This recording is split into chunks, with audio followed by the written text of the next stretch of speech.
used to be here, that used to ride up and down on the side of the service road there, Road Street, count vehicles that I had sitting in the parking lot that were fixing to be surplus, but he took it upon himself that there were vehicles that should be driving.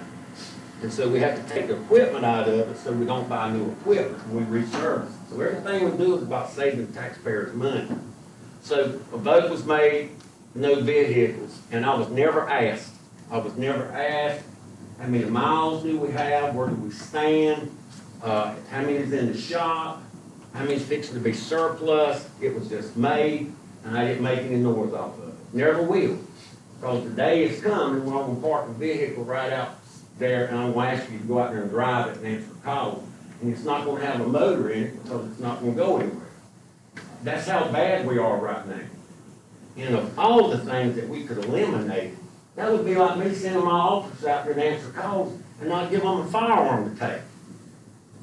I can't get to these calls unless we have vehicles. I don't buy new cars just to be buying new cars. I buy them because we need them. And I don't know what to do because nobody's been over there to look. Nobody. So me and the chief, we sat there and trying to figure out, drawing straws each day, what are we going to do? Because we need to figure out, that's not counting. I had one total, I had a 2022 that was totaled last week, up on 74 off the main road, had less than 60,000 miles on it, which is going to happen.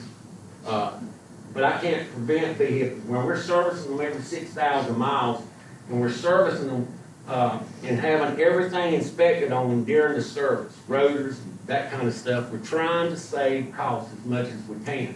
Some things are going to happen, but this is where I'm at. The 2022 Dodge Charger that we issued to the other transport officer back in February or March of last year, when we come over here tonight, it had 115,000 miles on it, put on it in a year, which probably in another 4 or 5 months, it's going to be around 200. I looked at their miles when I first come in here. Well, since I've been sitting over there, and each one of them drove over 500 miles a day, and that was low. The IBCs are not slacking up. And when Roy Cooper was Attorney General up there in Raleigh, they changed that whole transport process where the city was removed. Chief, you would remember. The city was removed, and the sheriff's office is the only ones in the county that does these transports, and we have to. Now, I could build the parent. That's political suicide. This sheriff's not going to build nobody to transport somebody to the hospital or to a facility. That no sheriff could do that, and I don't think you would get your money. But that one car has 100-some thousand miles. I got one at 260, and there's over $300,000 in the inmate trust fund that we could purchase 2 vehicles right now with and still keep us at over $200,000. Just in this year alone, with the first check that we just put in there, we're gonna pay for our cars. We're not even asking y'all for anything. And if we don't use it for that, by the time we may need it next time, we may have $1 million in the inmate trust fund just sitting there. And I doubt we get that far before you build another facility. So we're putting money in there. It's not coming from taxpayers. All that money is coming from what's being funded through the courts. But Sheriff, you said that money could only be used for something for inmates. But you're transporting them back We're transporting inmates to central prison. We're transporting them for IVC care. So that would qualify. Yeah, we're transporting them to the hospital. We're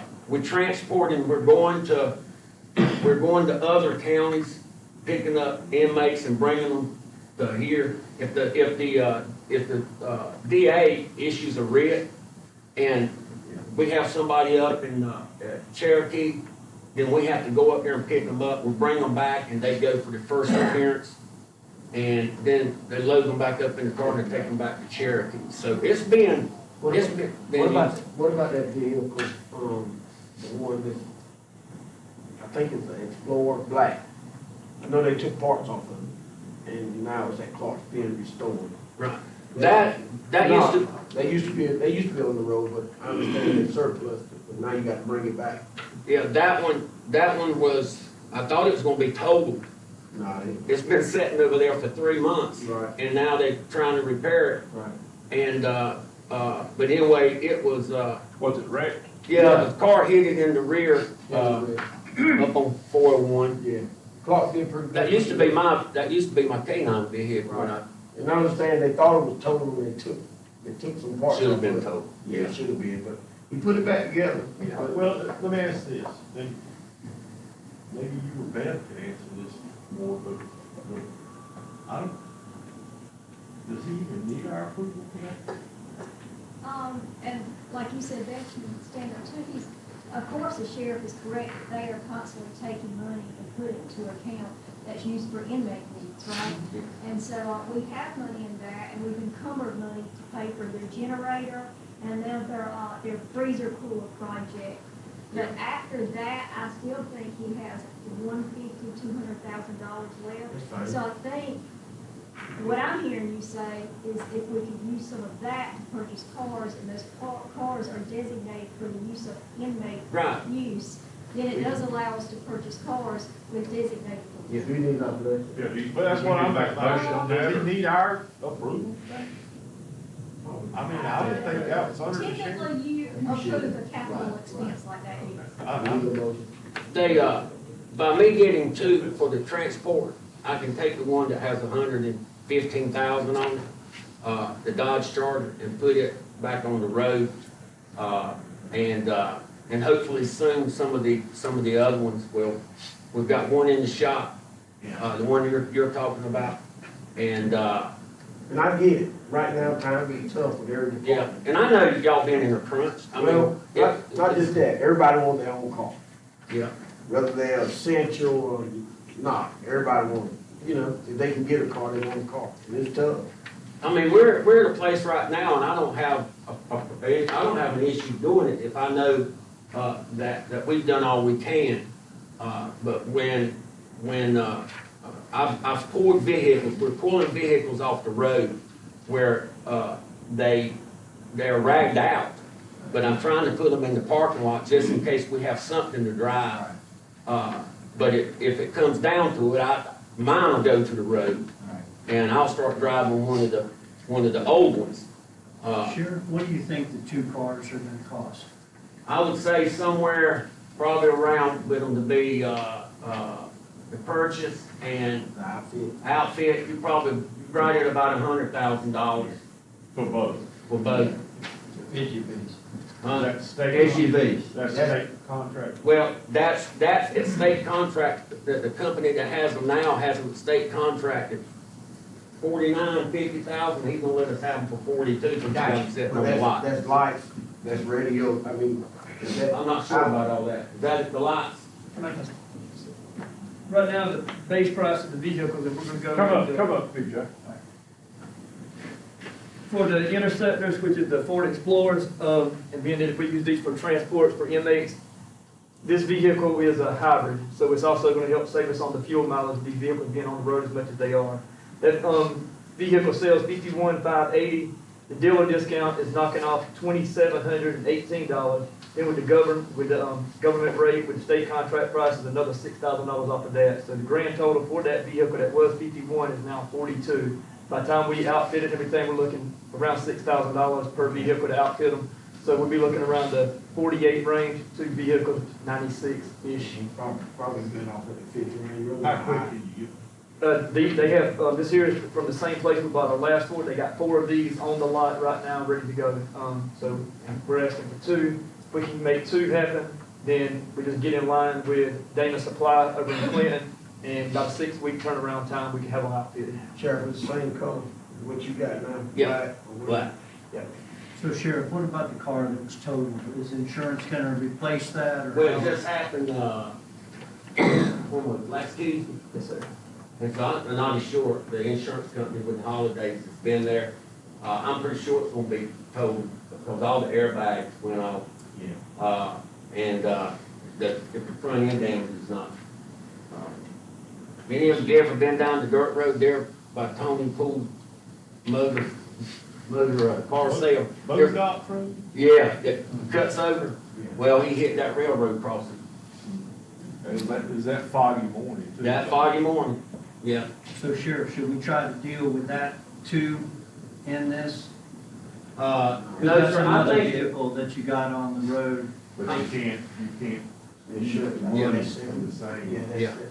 So there's no other needs that might fit into that we could deal with? not right now, sir. If I can get transportation worked out, and then if somehow we can work together and cut out so many meetings with the hospital, and let's go ahead and do something with these IBCs. They talked about helping, funding, but some reason when we have meetings, we've been in a lot of meetings when we talk about crime, and then when we leave, there's no help, dude. And that's what we run into with these IBCs, and I know they can do it. We need, well, Saturday, I had to bring out both my transport officers, and I think we had 5 or 6 that transport just on Saturday. They're bad.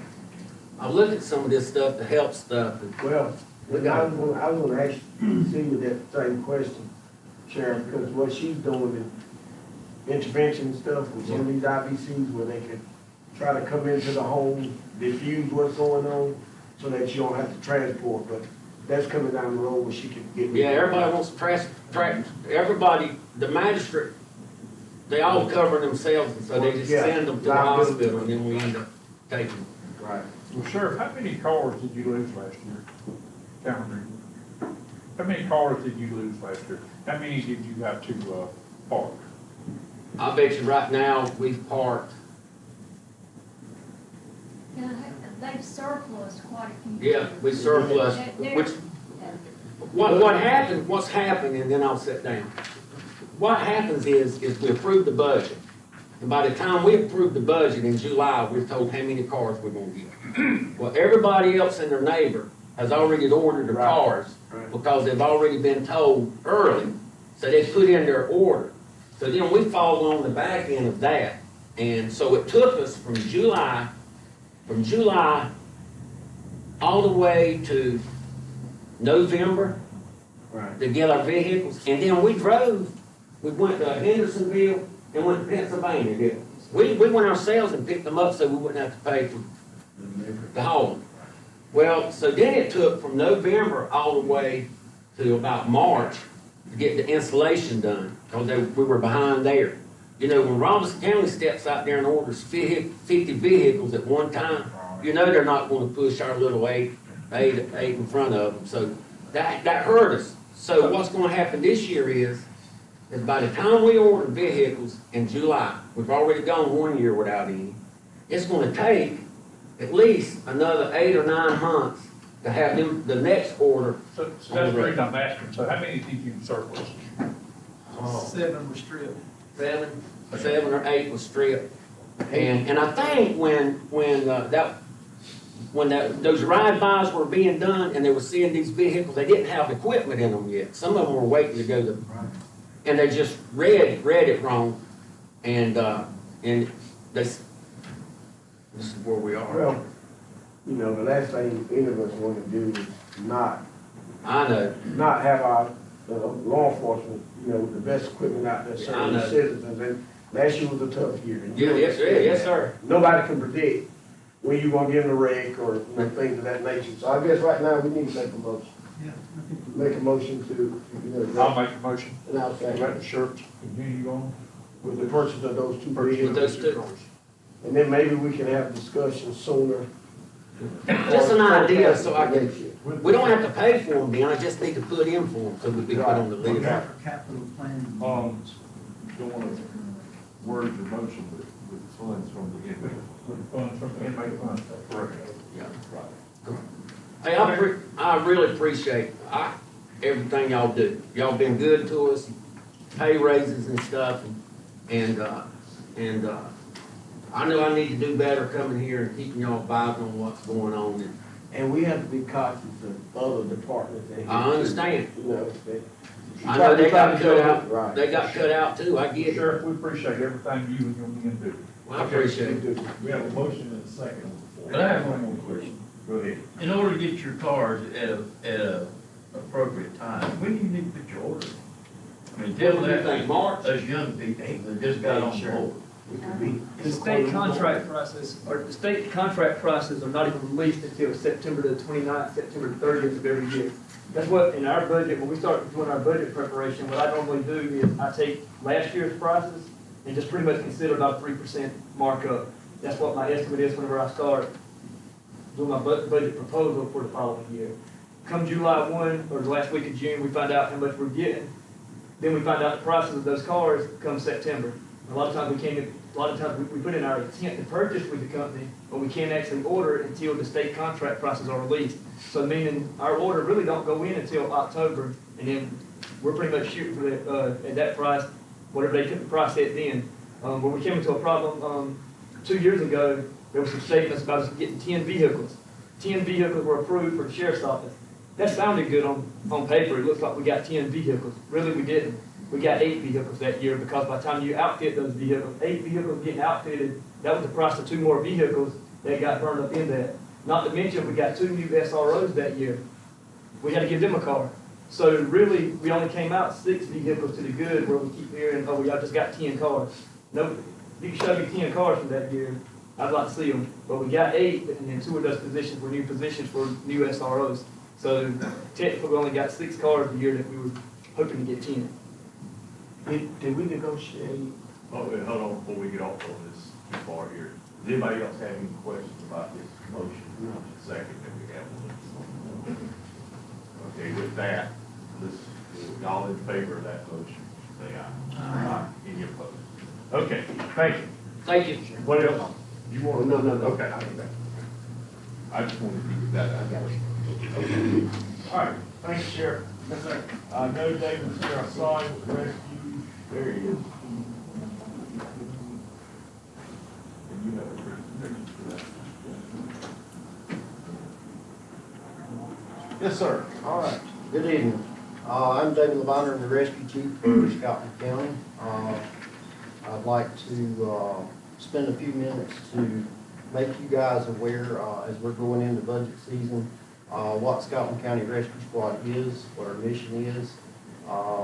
Similar to the sheriff, challenges that we face and problems that we have that we're asking you, guys and ladies, to continue to support us with. Real quickly, before I get you started, by show of hands, any of you ever had a call for the rescue squad to come pick you, family member, someone you know, anybody? Yeah, a couple times. So it's kind of a trap question, because it was important for me to make sure that when I leave you, you understand the purpose of the rescue squad. Most people think when they call the rescue squad, they're contacting EMS, and an ambulance is coming to their house to pick up them or a loved one or something of the sort. Scotland County Rescue Squad is a backup function to that, but we are a totally separate organization. So we are comprised of 100% volunteers. We have been in operation since 1956. We are the only technical rescue agency in Scotland County, and we are contracted as the primary rescue agency for the entire county. I think it's 320 some square miles.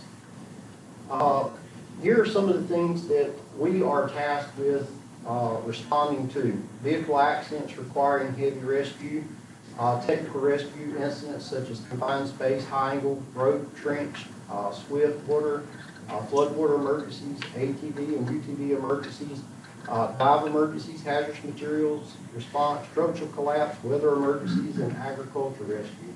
I'm certain there are some other things that can be thrown in there. Land search, wilderness rescue. As I mentioned, we are a backup to EMS. We provide first responders when their call load is such that they don't have additional resources or they need additional manpower to be able to provide lifting assistance, those type things. And we have been in that capacity since our inception. We support the fire departments at fire scenes, providing rehab to the firefighters, those type things, and then community event support. Football games, traffic control, a lot of the festivals across the county. We provide support to those. I placed a number of pictures in here, and I'd like to add that most of the pictures that we take, we try to get permission to share these beforehand. Some of these are a bit graphic, but the old adage that a picture's worth 1,000 words, I think is important here, because I only have 2 minutes to have a 2-hour brief. So each of these pictures are pictures that we have taken here locally, and emergencies that we've responded to here locally. I'll just kind of breeze through these without a whole lot of commentary.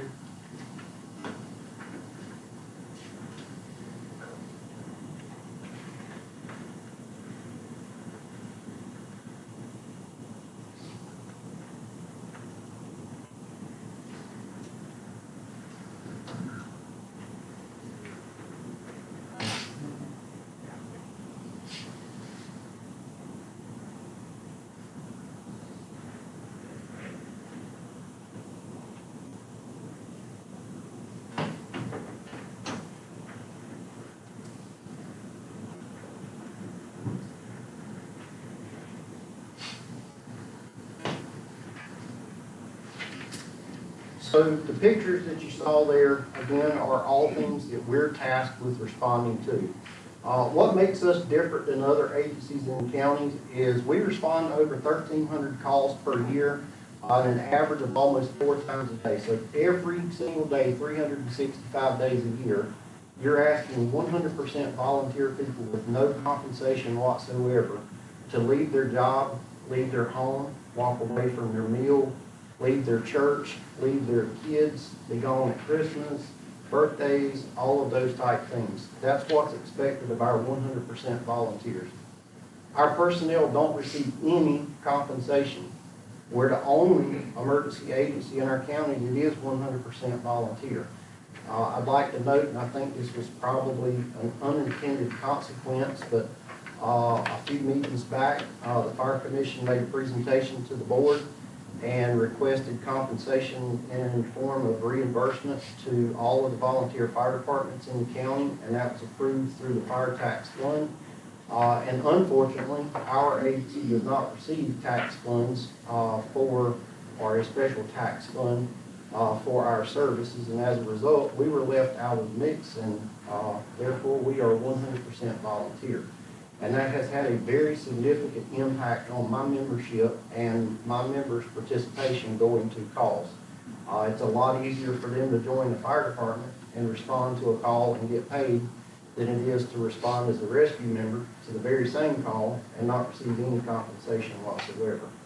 And I would note again to that, with the exception of the city of Laurinburg, all of the other fire departments combined do not equal our call volume, yet they don't receive any compensation.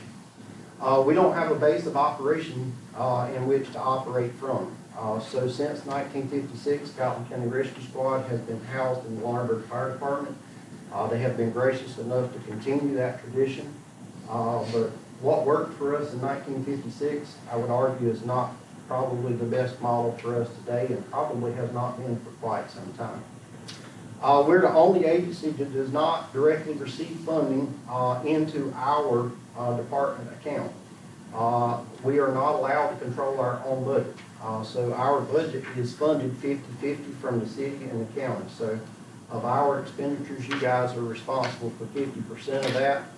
And those funds are transferred, as I understand, in August of each year. The city sends the county a bill for whatever our total expense was. You guys reimburse 50% of that to the city. And I'm not certain why that model was set up that way out here. But as a result, it causes a lot of undue exercise on our part just to be able to do the things that we need with our funding. And we would like to change that, and I'll speak about that in just a moment.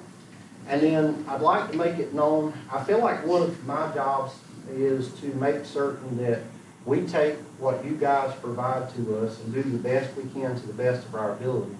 But in return, I think it's important for you guys to understand when we're not able to do or not able to complete the mission that we're being tasked with because of funding. I feel like it's important for you guys to understand that. And because our task is to respond to heavy rescue incidents, trucks, trains, buses, you know, God forbid a plane, any of those type things, we are well equipped for light duty rescue. In fact, we're certified through the state at the light duty standard. There are 2 additional levels, medium and heavy duty.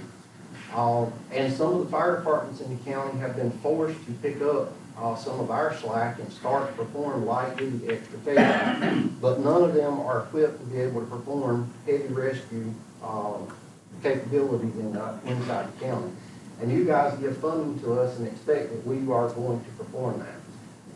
Unfortunately, we don't have what we need to perform those tasks to the best of our ability to be able to do it efficiently and safely.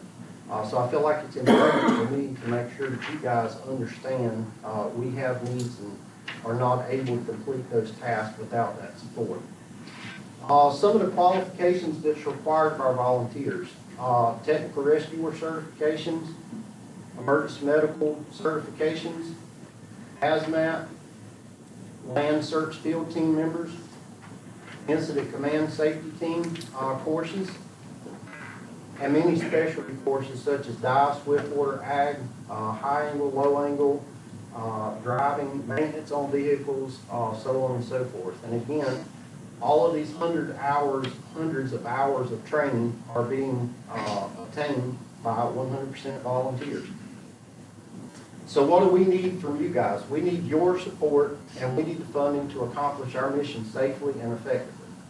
We wanted to make certain, again, this year, it's early in the budget cycle. It seems like all year long is a budget cycle, but as we prepare into the coming 25 budget cycle, we want to be in front of you early and often to be able to give you guys the ability to help us do our job. We need reimbursement for our members.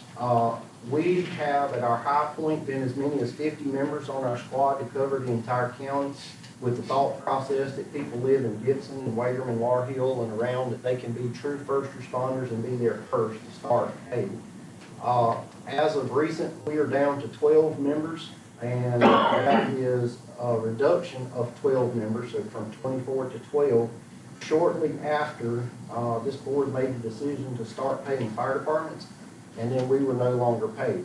So I can't help but draw a direct correlation between the two, that when people can't get compensation and everyone else is, made it pretty easy for them to make their decision. So I am critically low on members responding to emergencies, and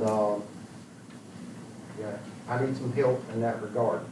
The citizens urgently need a heavy rescue certified technical rescue agency.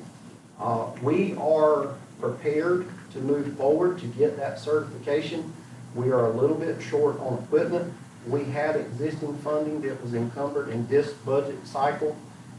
We normally apply for state matching grants. I have been able in my tenure as chief to get over $1 million into the county for budget purposes from state matching grants and various grants that are there. However, this cycle, we were not awarded the grant. That was due to a legislative oversight in Raleigh for appropriation of funds. And as a result, this last round of funding is exactly what we needed to be able to meet the requirement for the heavy rescue list in terms of equipment. And we have sent all of our people for the training necessary to get that. They have already completed it. Since we did not receive the funding for it, we now cannot purchase that equipment without the two boards agreeing to repurpose the existing line item that is there and allow us to use the funding to be able to purchase that needed equipment. Wait, say Yes. that again. Understood. So currently we have, we apply for a 50-50 grant. Right. So you guys, between the two boards, put in $50,000 to be able to utilize for grant purposes. It would have cost you $25,000. It would have cost the state together $25,000. That was for a total. I'm sorry. No, I'm sorry. City, county would have been 25, and the state got paid 25. Yes. And that was for two grants. We did receive one of the two, but the other, which was the larger of the two, we did not receive that. So we have about $50,000 worth of equipment that we were going to purchase. And by math, you guys would have only been responsible for 25% of that, if that makes any sense. Yeah, I got The it. other 25 from the city. Since we did not receive that funding from the state, both the city and the county would be on the hook for 100% of the 50,000, which has already been encumbered into that line item. Yes, sir. So who does your heavy rescue? We do the best we can with what we have. Well, define heavy rescue.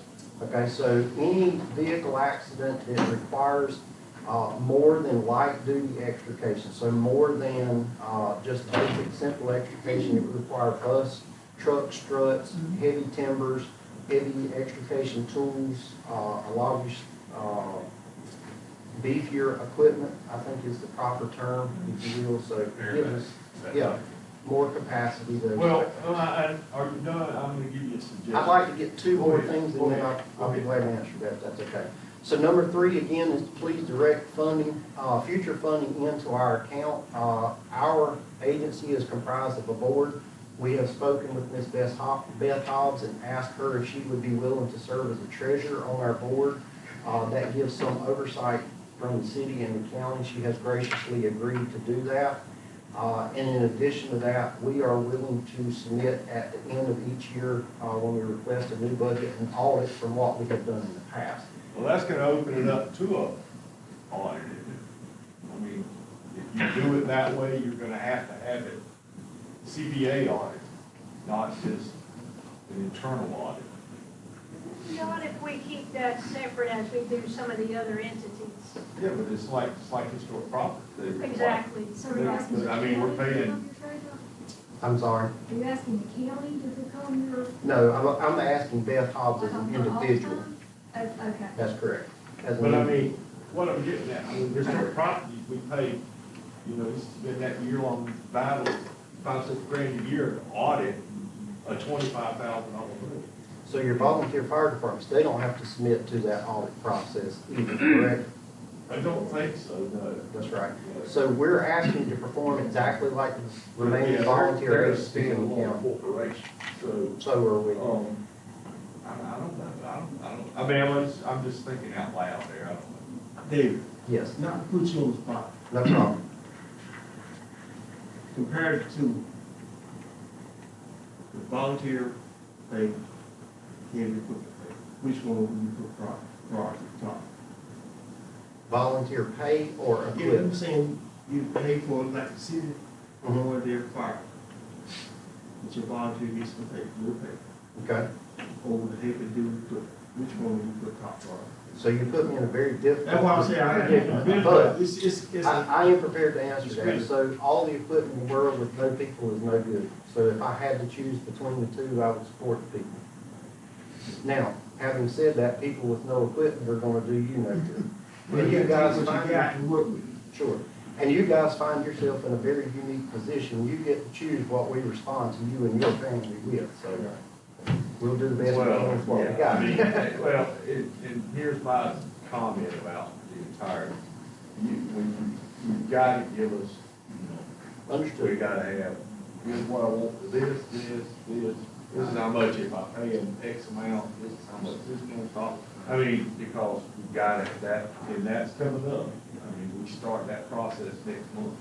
It's So already not- started, but as far as meetings, I don't want to sound contrary or argumentative to you, but we did that in the last budget cycle and it was removed before it made it to you guys. do it again. So we don't mind doing that at all this time and every time necessary. Right, we submit things every year to the state and everybody else that Sure. gets through the Not a trash. problem. But, Not a problem. yeah, you have to do it again, because we can't operate on, if you want us to choose, you may not get any, you know what I mean? Understood. So we gotta know, and then the end of the day, it's a dollar thing, it's all about the money. Understood. And so we gotta know, but that's coming up, but like I said, do that again.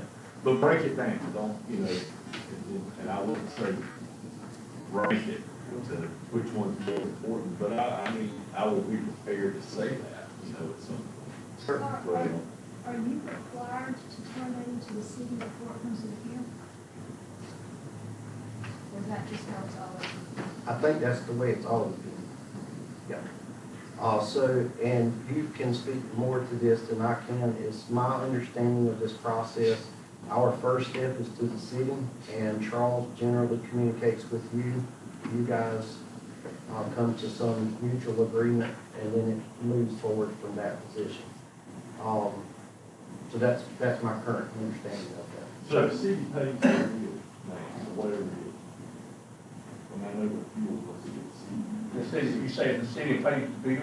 Yeah, but they need a tire on the rescue truck.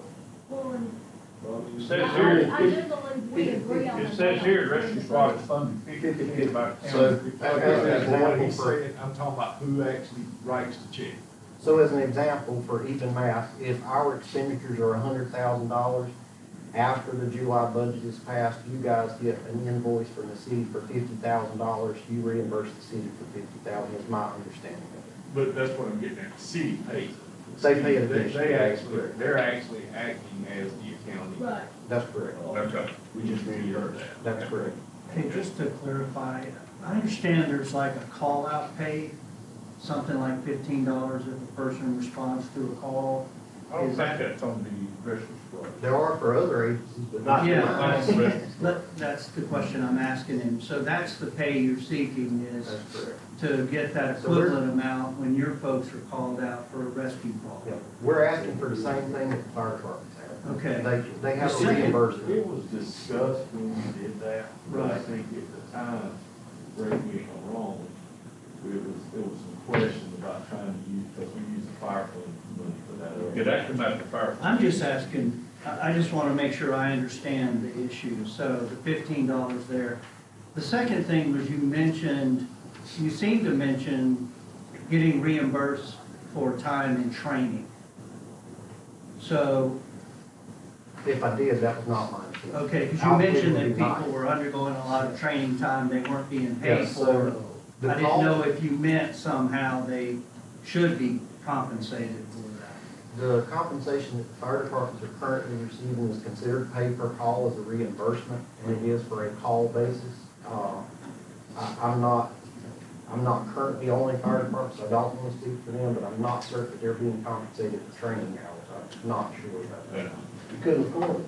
Yeah, well, I'm not suggesting, I'm just clarifying, so just let me do that if you would. I know the city does it. Yeah. They put us some numbers together, man. That's. So I would like to, if it is possible, and I don't want to put you guys on the spot tonight to answer this publicly, but I do want to give a sense of urgency for the one thing that I need to leave here. I need this equipment for this heavy rescue list to be able to secure this equipment sooner rather than later.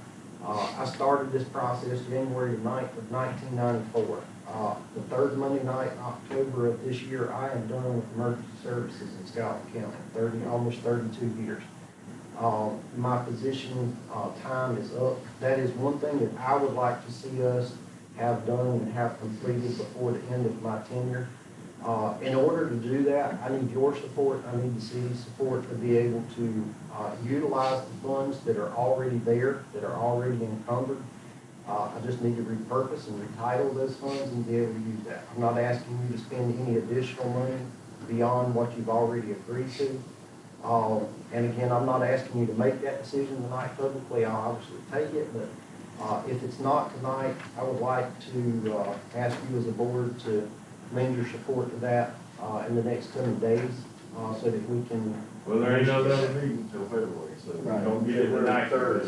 But the thing I will with that. prevent you from voting. No, I know, but I think the city is the other part of that cog, because they're gonna have to redo it as well. Mr. Laverne, Yes.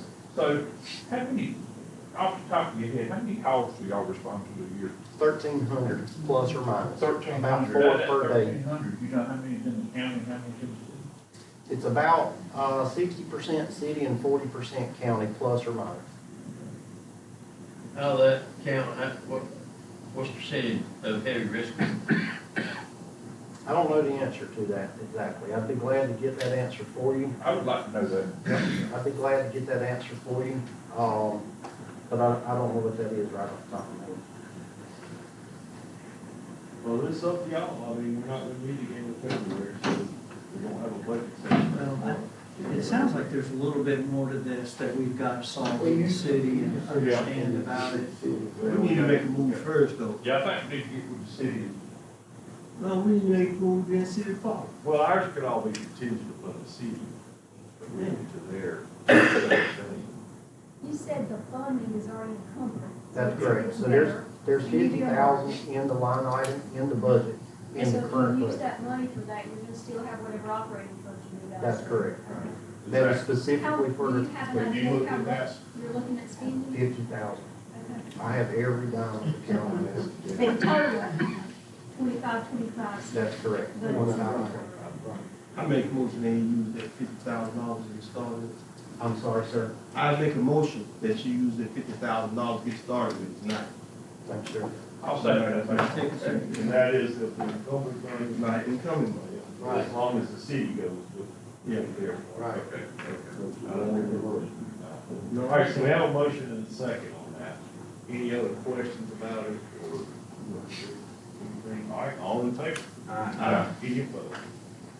Thank you. Thank you very much for your time. Anything else, though, seriously on that, get numbers, we gotta have. I'll be glad to do that for you. Thank you. All right, thank you. All right, moving right along, our Cotton County Development. Yes, I won't spend a lot of time on this. You had that in your packet. This was first introduced at the beginning of the year. We charged basically every department with coming up with one item for strategic planning. And that item couldn't be something that you just had to do because that was part of your programming. It had to be something that either you wanted to do to improve efficiency in your department or maybe improve services to our citizens. And so you have that. This is the first time I've brought it back with a few more bullet points in there and metrics in there for you. And so by the end of this year, and I mean the fiscal year in June, we will revisit that. We will update that, and you will see if our department heads and our departments accomplished what they wanted to accomplish during the year. And I will say, without going into all of those by detail, some have already accomplished those, and some are well on their way. So I'm thinking very positive about that and what they're doing. So if you have specific questions, of course, I'll answer them. Thinking about our time frame, though, I didn't think about going through that whole thing with Kelly. Okay? So, Thanks, ma'am. All right, moving right along, again, this is where we're not gonna combine them, but we're gonna do them together. Item 6 is public hearing for the Laurel Crest Solar LLC. Before we do anything on that, I will need the board's permission and vote to recuse myself from that because we have a financial interest in it. And so with that, I would like to recuse myself from the discussion and the vote. Do we need to make a motion? I'll make a motion I'll second. then. And I would do seconds. Discussion and vote. All in favor? Aye. And I'll turn it over to the vice chair. All righty. So I'm going to ask Brooke McQueen to come up and introduce the zoning ordinance from residential to agricultural.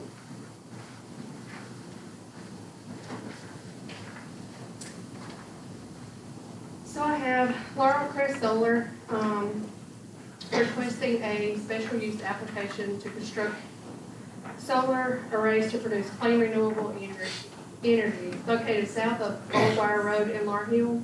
And the property owner is Philip H. and Helen W. Pritchard. You're on the wrong one. We're doing the yellow this was the part. first one on the agenda, No. Yeah, let's, No, we're moving to the next one behind us. So which one are we looking at? Yeah, we're- Looking at the Richmond Mill project. yeah, Oh, So okay. you want to do the Yes, conditional right. hearing first? no.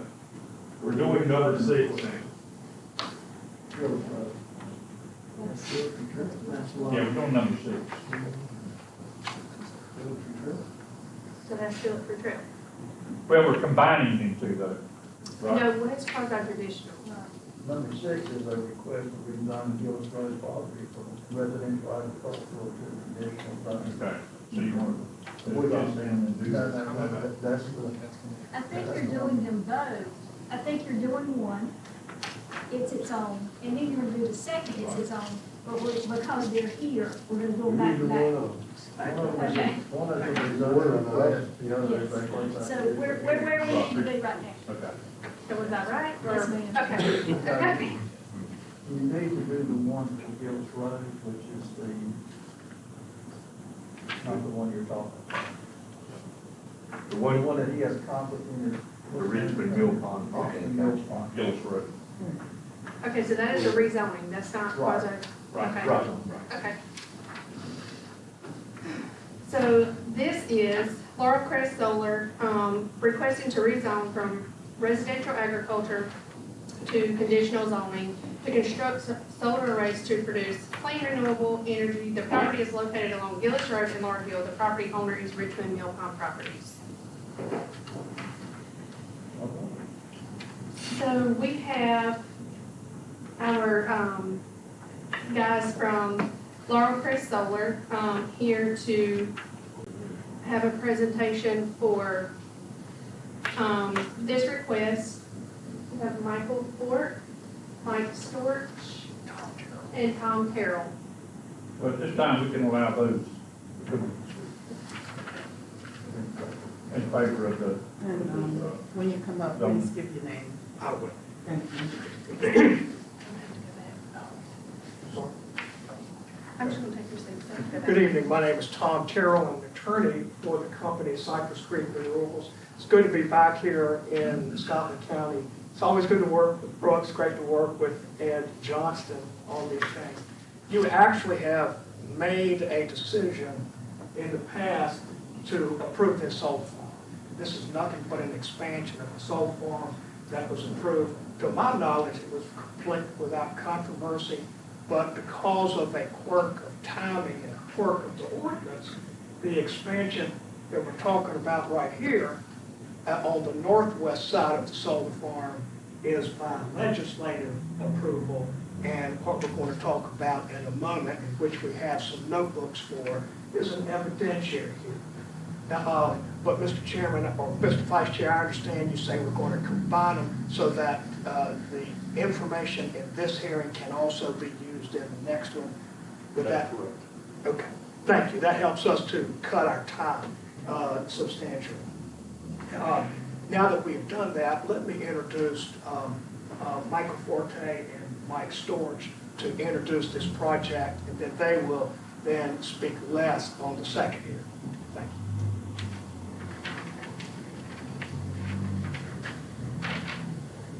you. Good evening, and I'm Michael Forte. I'm a senior project developer with Cypress Creek.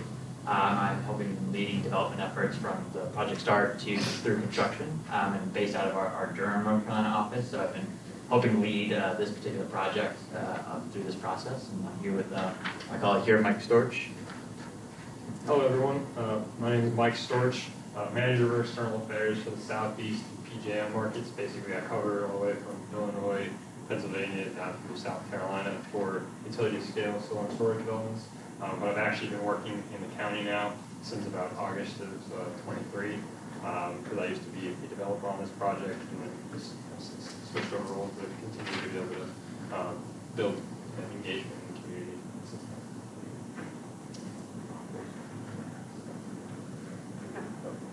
And so we actually do have a little presentation. I'm not sure if that's pulled up or. yeah, that'd be fine. Okay.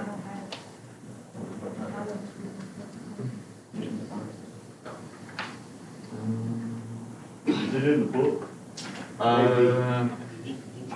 Yeah, there's an outline of the map here.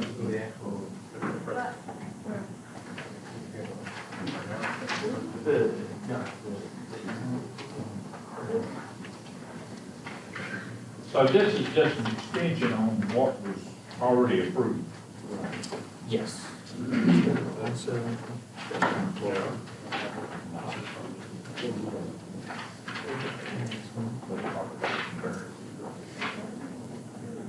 That was, I think what you're looking at is in your packet. that was sent out to you all. Yeah, we've seen the addition on there. So this is a 50-acre tract roughly, if you want to add to the existing larger tract that was approved. And That's correct. So for this tract, you just requested rezoning from residential agriculture to traditional zoning. yes, that's correct. And yeah, my apologies, we have a presentation, but so yeah, basically what we are looking to do here is to expand the project, but with the 50 acres here from the residential agricultural to the conditional zoning district.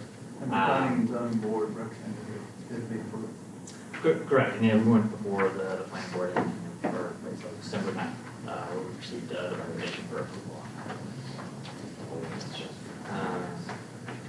And just to kind of give a little further feedback, and Mike, and I'm sure if you want to kind of start us off here with the initial introduction here, just apologies for the change up here.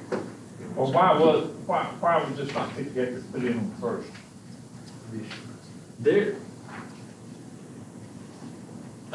There was another presentation that we had actually sent over this morning, and actually I don't think that was actually distributed.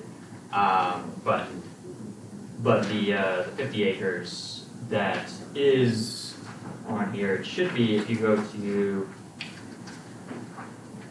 slides, if you go to page 6 in the packet, you'll see here where we have the 50 acres that are to the north there, and it shows that comparison where we've got the initial 460 acres that was approved previously, and then the 3 parcels that are there to the north are those are the 50 acres that are being discussed here today.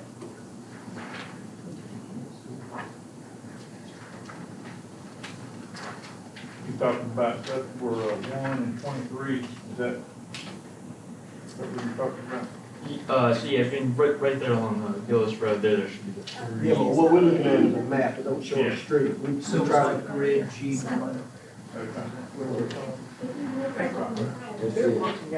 All right, 22. So we're talking about 22 and 23. Okay. If you explain that. Right. Yeah, so it's G. Yes, yeah, on the site plan there, so you'd be looking at G1. Yeah.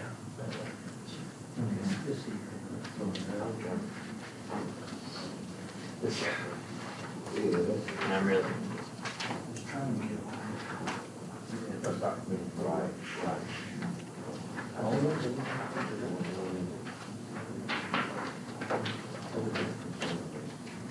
My concern, the only concern I got is, are they gonna do the same thing we discussed with the original, with the buffer? Yeah, With the foliage? Yes. You can't look at these monsters. Yeah, so we'll be abiding by like the most latest vegetative buffering requirements, and we're actually going to be exceeding those requirements by implementing, so a lot of the vegetative buffering requirements require that they have to reach 10 feet within 5 years in the new ordinance, so we're going to commit to within 3 years per the original ordinance. Well, that's just the only concern I gotta make sure that we're doing with the new additional portion that we're originally set with the original. Yes, yep, so it would be completely encapsulated by either existing vegetation and or vegetative buffering plantings.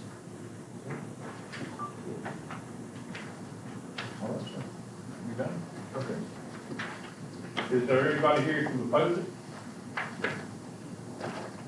Anybody? That's swamp land, are the acre put in swamp land?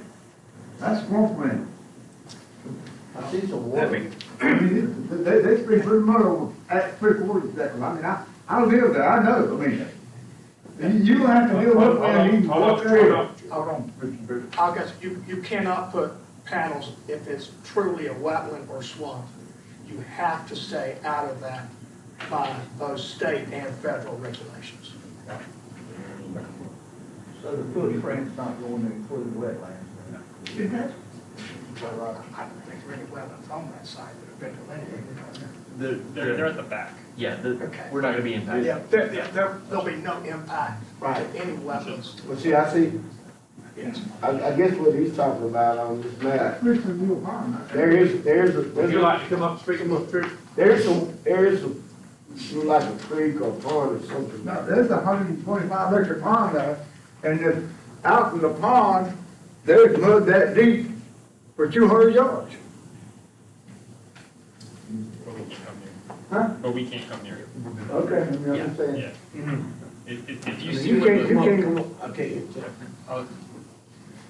where you can see on this image where the planted timber is, that's pretty much the only area approximately that we can use. So anything back of the parcel, we can't touch because that is been delineated as wetlands. Right. Yeah, I mean, I'm, my man's right next to it, and I know, I mean, I walked through all that stuff, you know. Yeah. And, well, part of it's on the power line, can you put it on the power line? No, so we cannot put it in the corridor. But I'm talking about that, that's the power line without. Thank you, Mr. Stewart. Thank you. All right. Is there any discussion on the board? Any discussion? Do we have any motion? Anybody want to make a motion? I'd make a motion to approve the rezoning from residential ag to conditional zoning district. We have a second. Say that again, please. I'm sorry. I support, making a motion to support the request to rezone from residential agricultural to conditional zoning district CZ. Thank you.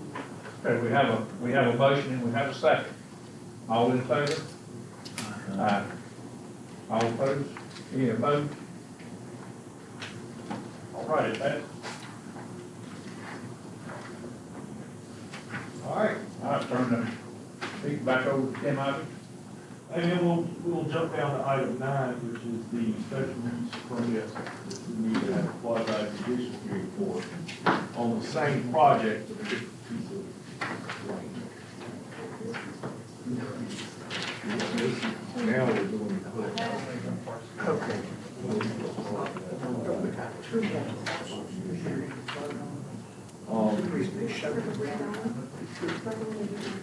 But the application was for 3 parcels.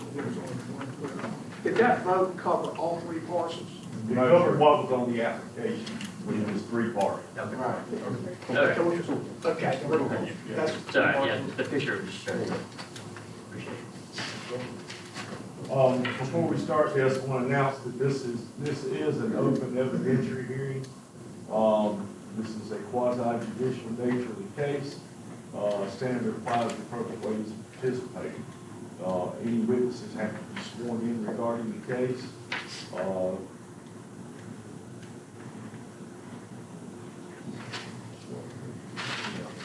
And so what we'll do at this time is go ahead and swear everybody in at one time, if you want to do that.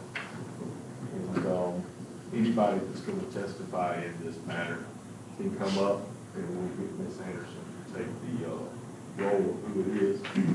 Swear.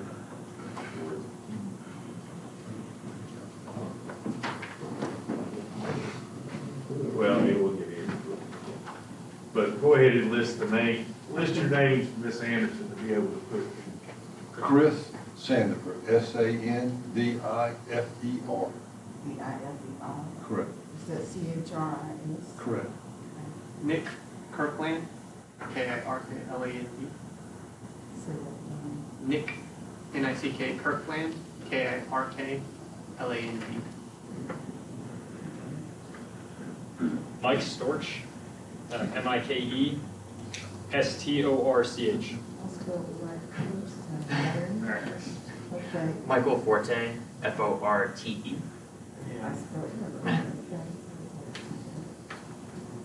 And Tom Terrell, Terrell.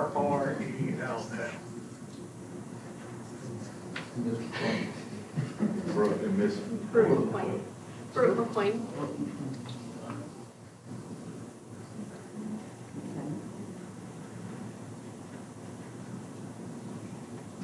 Okay.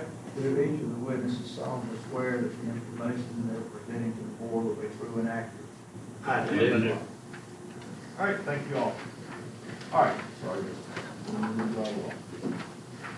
So the special use application is for Laura Crest Solar to construct solar arrays to produce clean renewable energy located south of Old Wire Road in Laurel Hill. Property owners are Philip and Helen Bertrell. So this is to kind of make it, to try to make it simple, on that site plan you put. It's the piece at the very bottom behind the school to make it a little more, yeah, about 45 acres behind. Behind Laurel Hill or Carter? Behind Market. Gives you a good picture on your screen.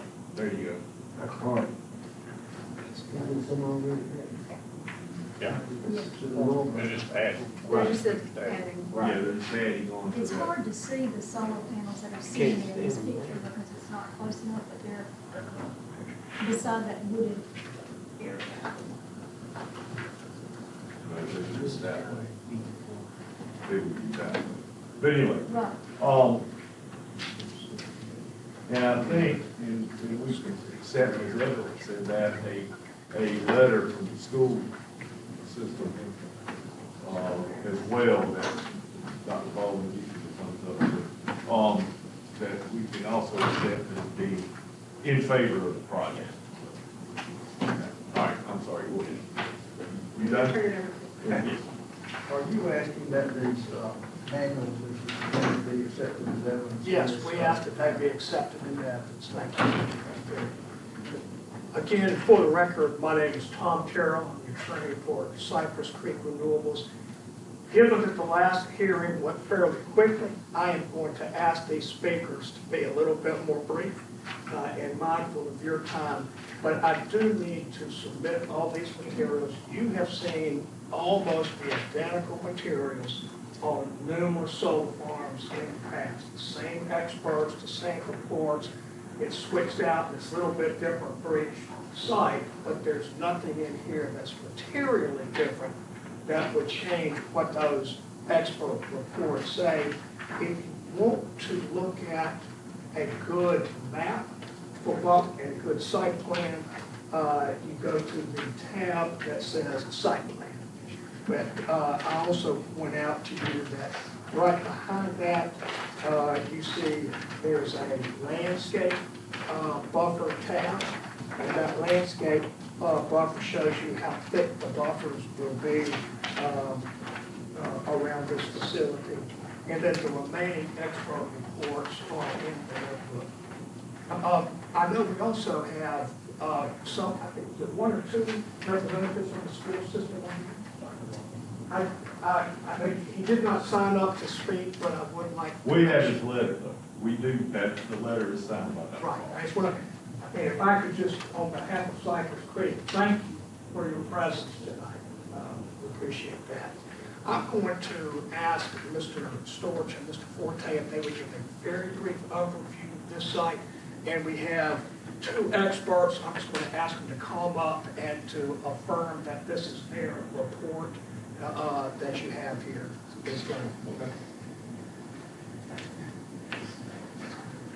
Hello again, I'm Michael Forte, again, the senior project developer with Cypress Creek.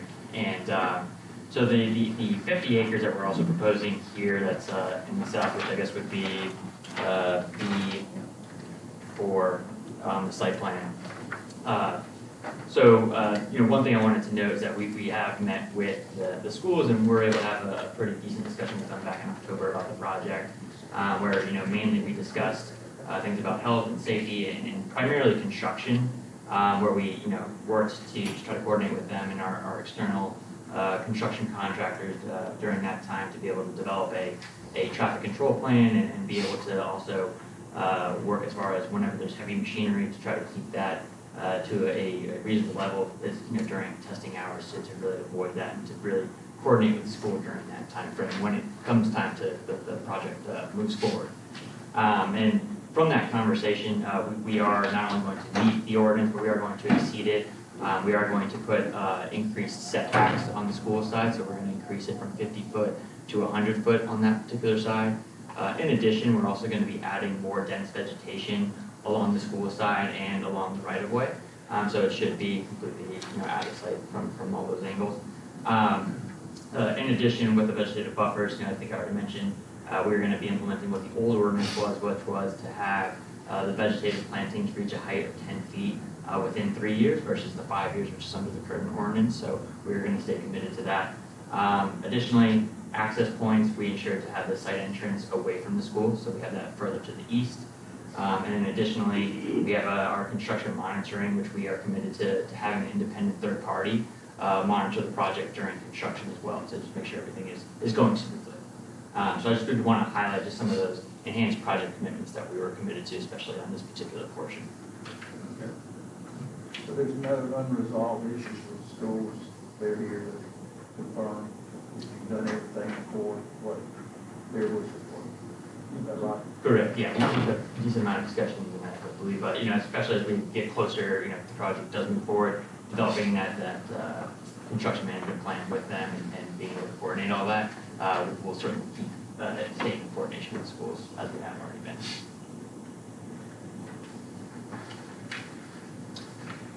I'm not sure if there's any additional questions as such.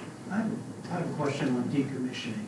So one of the updates we made to the ordinance was to ensure that if a company went out of business or for whatever reason ceased operations, that the land would be remediated, all the equipment removed and all that sort of stuff.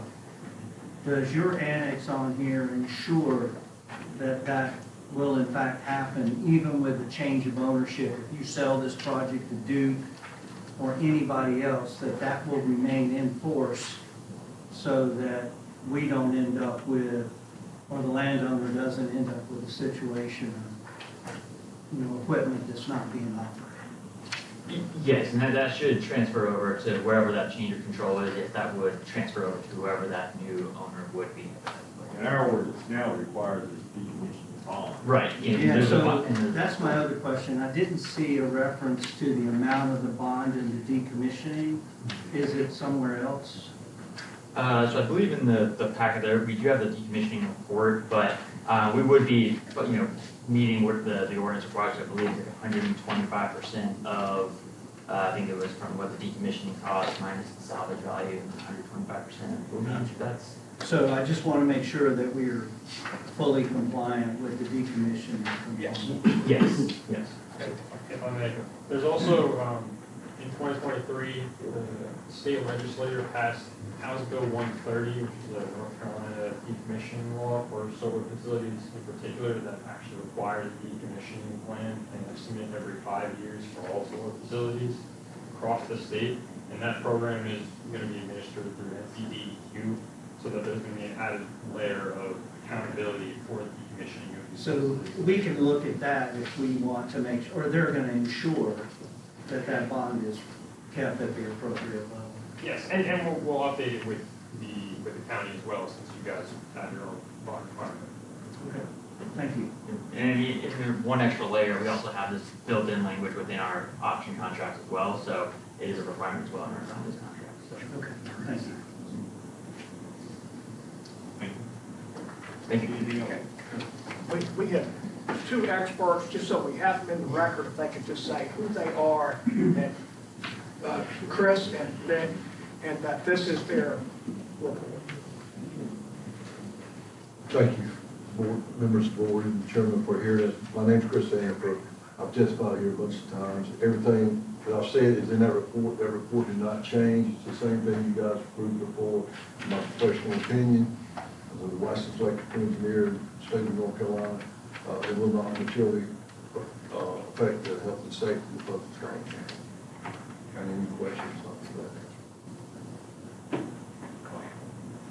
Thank you. Hi, my name is Nick Kirkland with Kirkland Appraisals. I've been accepted here as an expert before. The conclusion of our study was that the proposed expansion would not have any impact on the adjoining property values. Since we've last spoke before you, there's actually been a recent university study that came out of the Midwest that shows similarly no impact to adjoining property values. Therefore, it's my professional opinion that the proposed development will not impact the adjoining property values. Happy to answer any questions you might have.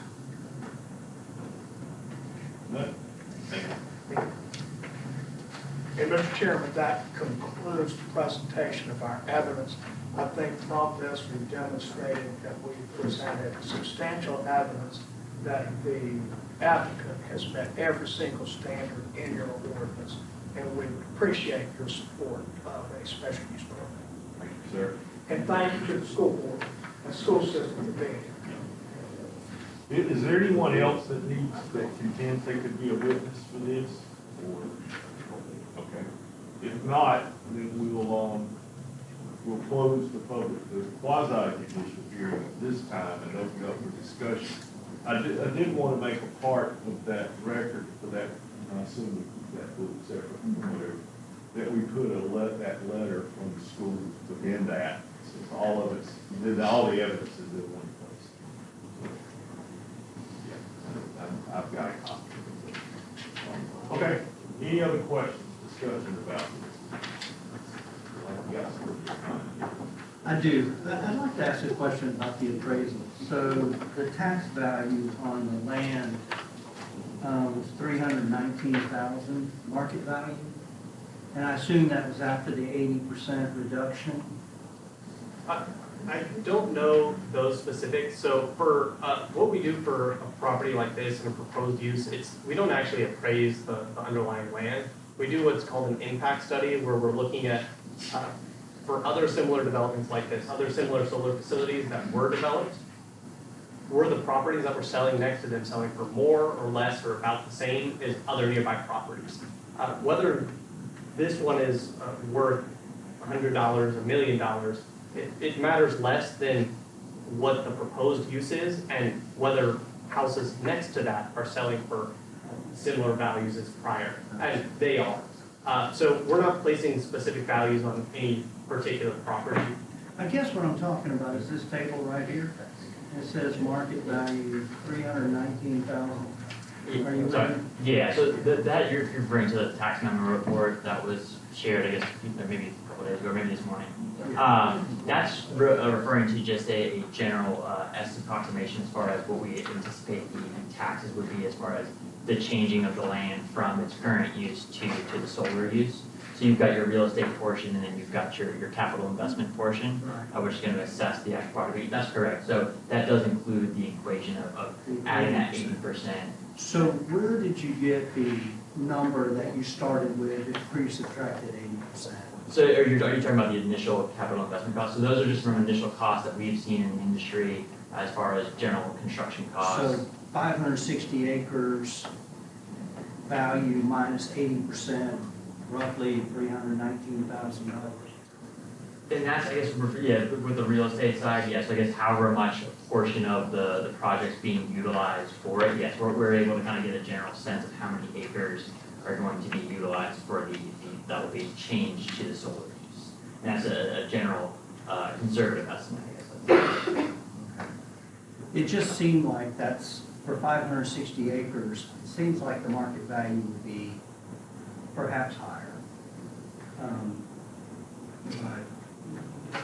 I don't know how that was arrived at, so that's kind of my. I want to ask that too. I want to ask the appraiser where he come at the evaluation that it would not bring our property values down, because I'm also a real estate agent, and I've had a lot of people concerned around those solar farms. It's hurting the property value.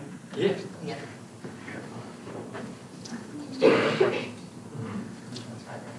Is there a specific question, or would you like to Yes, just I talk? wanted to know, where did you get the information stating that it would not bring property values down that are touching it? Because I'm a real estate agent, and I do know that a lot of properties touching solar panels, the property value is decreased. Well, the way that we determine that is we're not just taking someone's opinion for that. We look at existing solar facilities that are in the ground and constructed and look for homes that are sold right next to them. Then The market has been up right now, anything will sell, so that's kind of what has got me a little confused. Because the market's high, anything you will sell today. But 10 years from now, somebody's here, property values have gone down, it's a less desirable property if you've got all the solar panels, because North Carolina's known, of course, for our beauty and for our trees and our fields and our agriculture. yeah, so the data we have is not just recent data, it goes back over a decade at this point. There's about 105 examples of properties that have sold right next to it. They range in distances from about 105, 110 feet from dwelling to panel, with varying amounts of vegetative buffers. And they also, we've got houses that are up to $1.6 million next to solar facilities that are selling for the same price for other multi-million-dollar homes in the same subdivision that are not backing up to these. There are certainly market participants who would rather not live next to one, but what we've seen through the matched pair and paired sales data is that there is no market impact. In other words, if you were to sell a house next to one of these, it shouldn't be listed for less, it shouldn't sell for less, because it's gonna sell to a typical market participant for about the same as another nearby property. And what we typically are finding is that there is a 0 to positive 2% impact for being next to one of these. In other words, there really is no impact. We've also reached out to 188 tax assessors, including the Scotland County tax assessor, asking, do you make any adjustments for properties that are next to a solar facility? Are they worth more, worth less? Out of 10 states, 188 assessors, not a single one adjust them to be lower for being next to a solar facility. There's various university studies that have come out that have looked at many home sales next to solar facilities, and they consistently find that in rural areas, there's no impact to adjoining property values. Mr. Kirkland, didn't the adjoining property here is not industrial? So it's not gonna be a residential development? Yes, it's possible, and in terms of industrial does not absorb negative impacts. Right. The property, saying that particular, the property around zoned industrial. Sure, I mean, are you talking if the solar facility is rezoned to industrial, or this specific one has industrial around? So the surrounding property is zoned industrial, is it not? I believe that is correct. Most of the time, the houses are the concern. But industrial is very unlikely to be impacted. The reason for that is industrial land is worth what you can do with it. And what you can do with it is develop it for an industrial use that either you're owning and using or you're renting out. The industrial rent you can command is entirely unimpacted by what the neighbor does unless they're at a similar industrial use and they're your competitor. But the solar facility is not going to be a competitor for whatever sort of industrial use, and you could command a similar industrial rent prior to the solar facility and after. And what we're looking at here is a special use permit, correct?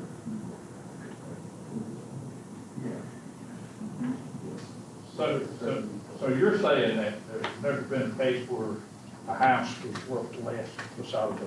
No. Okay, that's what you said, though. That's what you said. What I'm saying is, in general, there is no basis for an Okay, impact. but you said there's never been a case. I apologize, I misspoke. Okay. There are certainly homes that have sold for less, though the vast majority of them are within 0 to positive 5%. If you'd like, I can point you to the page in the impact study. It just concerned me that you said never been home. I apologize, that was I misspoke, that is not the case. It's just the overwhelming average and median show no impact. Never is a long time. Yeah. Never is a long time. Okay, any other questions? Anyone finally? When do you expect this to be in service? So basically what we're seeing is probably 2029, which is based off of Duke's estimated timelines, just due to procurement really. Once we get through the interconnection study process, then you have the engineering and procurement work that will be done. So that's estimated around 36 to 42 months. So that's kind of why you're seeing that break in between there. Gotcha. Mm-hmm. Thank you. Mm-hmm.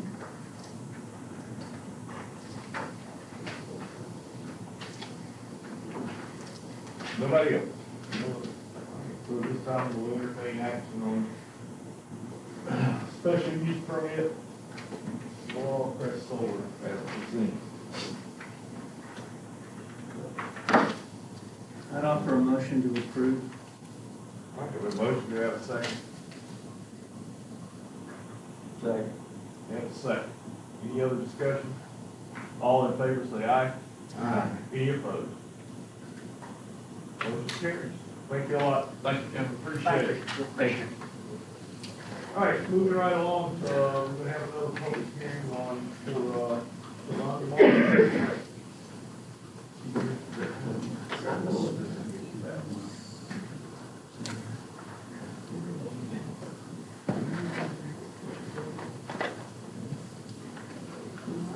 So I have a rezoning from, it is a East Laurinburg area to residential agriculture to place a single-wide mobile home on the property.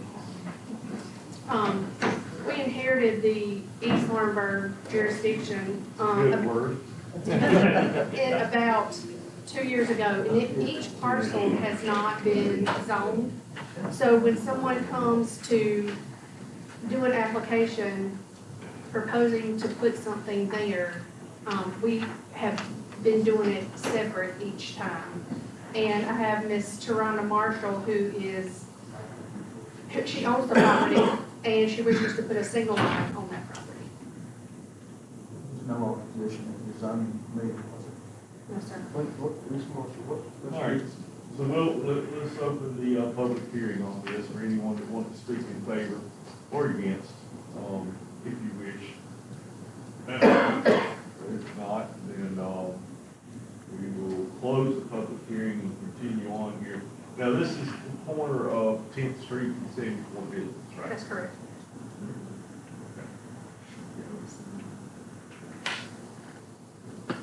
Sit it back on. So is there a lot between, it doesn't matter, I don't. I think the trees are on this other side of the road, but the picture makes it look like, does that make sense? Is that a double wide or a single wide they put in? She is wishing to put a single wide there. The trees are really pretty. And there's all, and I guess you would make a case for that because there's one across the street. Yeah. There was one there years ago before she bought the Was it? property. Okay. Yeah, that's right there at the track. Okay. And there's already a septic tank there. Any questions, any other questions? All right, entertain a motion for, I'll make a motion. What are we redoing it here to? We're going from what to what? It is just going from East Laurinburg, which is what the property card for every property in East Laurinburg jurisdiction was labeled, to what we have in ours as residential agriculture RA. So we're going to R, okay. I'll make the motion. All right. We got a motion and a second, any other questions? All in favor? Any opposed? Thank you. Thank you. Next, we have a rezoning for Church in the Pines. We're requesting to rezone it from residential single family to residential to mobile home class A overlay to place a double wide mobile home on each lot that's going to be sold.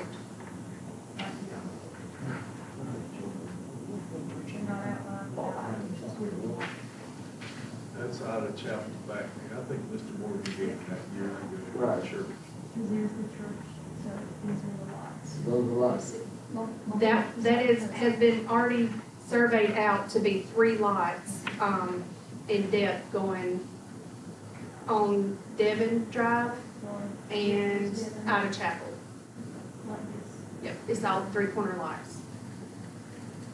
And they're all gonna be double wide, which is already what's in the area right now. That is correct. Okay. So we're going from, We're going from R1, which is residential single family, to R1 with a mobile home overlay. on all 3 lots. All 3 lots. Is that the way the application moves? Yes, sir. Well, this one doesn't have a parcel. Well, it's got them as 1 parcel. It says 3 parcels in the notes of it. They have been broken up into lots 22, 23, and 24. I had not got the parcel numbers from mapping when I made the agenda, but since then I have gotten the parcel numbers for those 3 properties. You did have a survey on it. That is correct. Brooke, are there other special requirements when you have multiple mobile homes in this overlay? No, sir. There cannot be a single wide. That is the only restriction. They request it to be a double wide. Because a single wide has to have vinyl skirting, where double wide has to have masonry underneath. I'm just wondering, when you need to list these numbers on here, because it's got the block parcel number on it, which is just the one big lot. It's not parcel apart on the application. The parcel number that's on the application was the parcel number that we broke into single lots. Right, but it doesn't list three different ones, it only lists one, so it's listing one piece. It's listing it as a whole instead of three separate. You follow me? Yeah, you can make the motion to include the. I'm thinking 20 years from now, when somebody says they didn't approve that, yeah, none of us are here.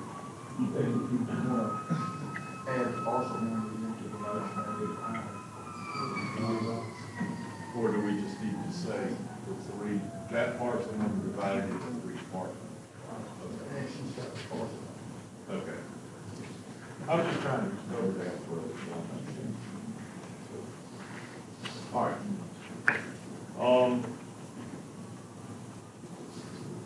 Somebody will have to think of that motion. How you want to make that. So I'll make a motion that we approve the rezoning of that lot and the subdivided parcels therein to be named by Brooke at a later date or number. Second. All right, we got a motion and a second. Any other discussion? All in favor? Aye. Any opposed? Thank you, ma'am. Maybe that's it for you tonight. You get overtime? All right, item number 10. Commissioner Shelley will discuss the zoning ordinance discussion. Yes, sir. So it was brought to my attention a few years back that we do not have a rule or ordinance. We actually, and Ms. Sneed, please correct me with my wordage, but we actually go by HUD. So you can bring a mobile home in here as long as it's not older than the year it's 76. Is that correct? That's correct. And Brooke, of course, is welcome to help out as well.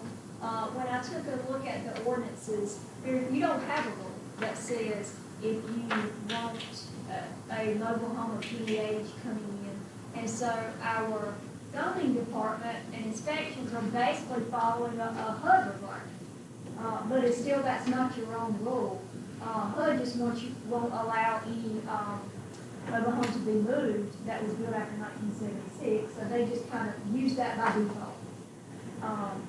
So if that leads you all to, my recommendation is if you are interested in having a specific rule, you send that to your zoning board and let them hash that out. Maybe you give them what you're thinking or guidance and let them bring a recommendation back to you. Well, there's a limit that you can move it on the highway. I don't see it often, but that you can move that.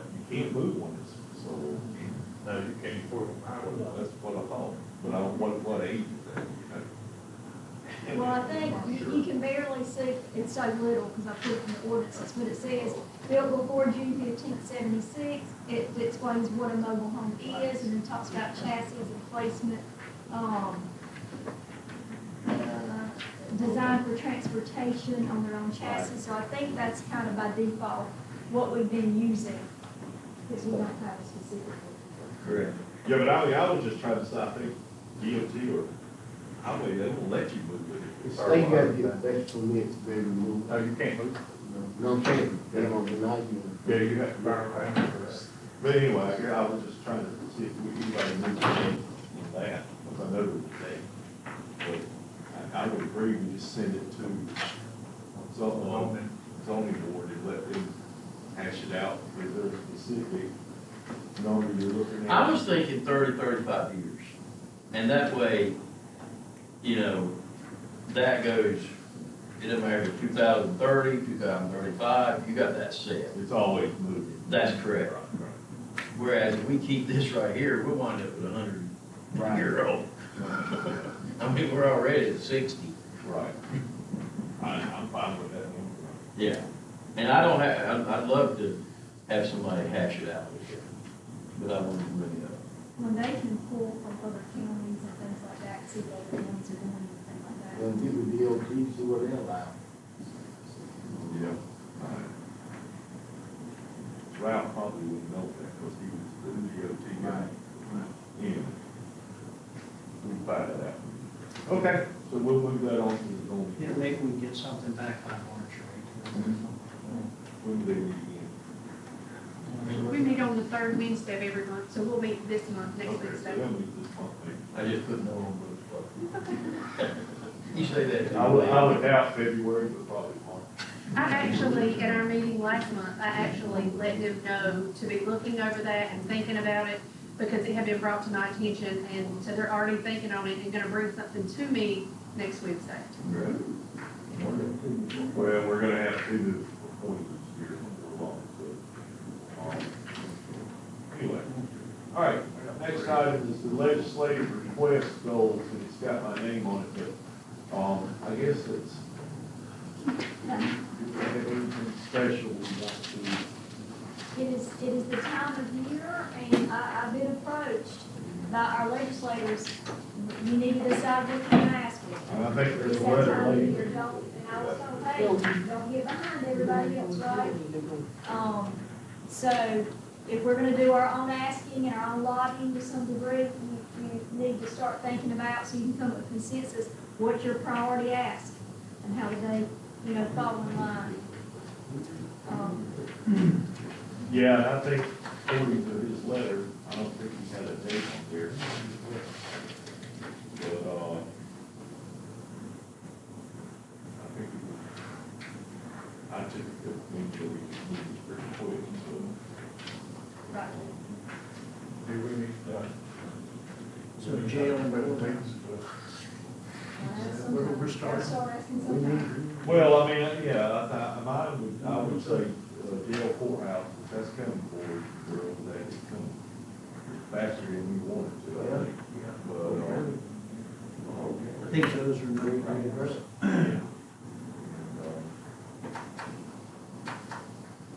Any projects you're thinking of, capital requests? I mean, we always have capital requests.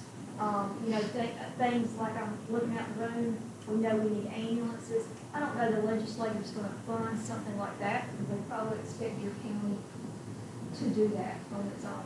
How about the EMS center? They were doing the 6.5 million. yeah, they're already getting, we got that. Well, that's all we need, we don't need any. Well, we'd love to have more. I mean, as long You as. say that they'll give us any more, I don't know. We can always spend more, on a project that big. I think we really need to push hard with the jail and courthouse. Yeah, I know those are. I think we need to push pretty hard. Another project that, we were interested in is a EMS fire station out at Waverly. Right. That's But I think the they have- furthest that we go with EMS, takes the longest to get to, and that would drastically reduce our response time. And we had to stop using that substation, We right? did. Well, we use it during the day. We cannot use it for overnight stay. Why, okay. You still have it at the rec center? So what would you call that in Wagram that we need? At the EMS substation. We would just call it an EMS substation. Okay, substation. And I think Waverham is making noise, the city of Waverham, about building a new fire department, right? Well, I got a. There has been chatter about that, yes. Yeah, and so. It'd be interesting I if think you there's make a some joint powerful things request. to see in Wagram. We can make a joint request, because, yeah, there's some food in Waverham now, where, yeah. You know what I I think mean? there's Well, Waverham sounds like a great idea, just like we do with the rescue I'll squad. get with the mayor and see if she's willing to write like a joint letter. Oh, I know that you will. She makes fun, huh? Anyway. Okay. I think those are three good ones. If you think of something else, let's get with April and. I think I have ordered, Well, the jail courthouse, I think, is really good. okay, I have EMS. Complex. No, EMS center, we've already got that. Okay, so cross that out. Yeah. Courthouse and jail. Right, that's one. Fire department. EMS substation. in No, Wayne. ma'am. And Waymer, and you, I think you said, okay, well, I had that one twice, but you said the very first time jail courthouse, because it's coming, okay. Yeah. Yeah, that one's coming quicker than we want. Okay. But if you need something, give it to April, if you think of something, we get that way. All right, next item is for our vice chair, Commissioner Zazale, board committee appointment. All right, we have some committee appointments here, commissioners. I will start out with the planning and zoning board. We have 3 vacancies. We have 3 people to apply: Jet Malley, Sandra Swan, and John Cooley. We only got 2 seats open. So my recommendation is Sandra Swan and John Cooley. And I do need, I'm sorry to interject something about, one of these is going to be appointed just to fill Mr. Herman Tyson's term, and that will end in like 2 months. So you can decide who's an appointee for a full term and who's going to finish Mr. Tyson's term. And you can always reappoint them for their own full term, but you need to differentiate those two. Okay, well, my recommendation is for Sandra Swan to fulfill Mr. Tyson's term, and John Cooley for the full term. And then just reappoint her. Yes. You want to do all these at once, or we want to? We'll do all of them. And then we have the historic properties. We have 2 vacancies, but they're reappointments. We have Ryan Locklear and Anthony Stewart. And that's reappointments. Right. And I would just say before we go on that, they've both been there quite a while, but he's been on for a while, but he's carrying on with that, John. Yeah. And, there's a lot of good stuff. Are you going to think about your TCC board? We still have to think about that, but I don't know. Somebody applied. Right. Well, nobody might not ever apply, honestly, because, you know, it's part of Lumber River Council of Government. And, well, who it has, they're not going to apply. It has to be like a county employee. And so right now, your 2 representatives are Robert Sampson and Mark Ward, and so you have 1 vacancy. So I can bring you back a recommendation next month of a county employee if you like, and take it up then. That big, I don't think you put the word out on that. And see who might be interested. But you might consider Jeff Maley if he's not being selected for planning and zoning. I don't know if that makes I sense. think they have to come from a certain discipline too, Okay. but I'll check that out and make sure. Okay, so that's your motion on, That's my motion. for it, and Anderson, you got all that, right? 2 for Board of Equalization, No, we have- She said that on the historic properties, that she would bring that back next month. no, that's on, TCC. Yes, ma'am. He has brought forth 2 folks on planning and zoning and 2 on historic properties. 2 are reappointments on historic properties.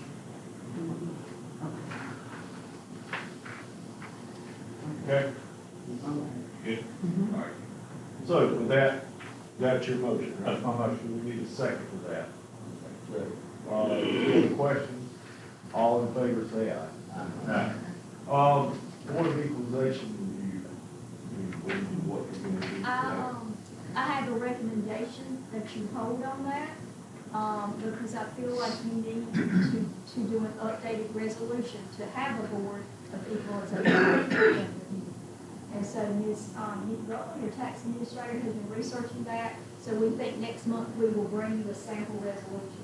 And that sets out the terms of being on a board in equalization. Okay. Thank you. County manager report. Okay. You got 30 seconds. I might do it. We've already talked about North Turnpike Waterline, East Lorimer Recycling Center. This comes to a decision point for you all. I was told to go find out what she would sell that acreage for. I'm sorry, the person with the acreage is willing to sell it for $8,000 an acre, and also wants us to pay to survey the land out. because it's a very large parcel and we're interested in two to 3 acres. Do that utility billing process, you'll have to support and do that on this, and I don't be much involved with that construction process.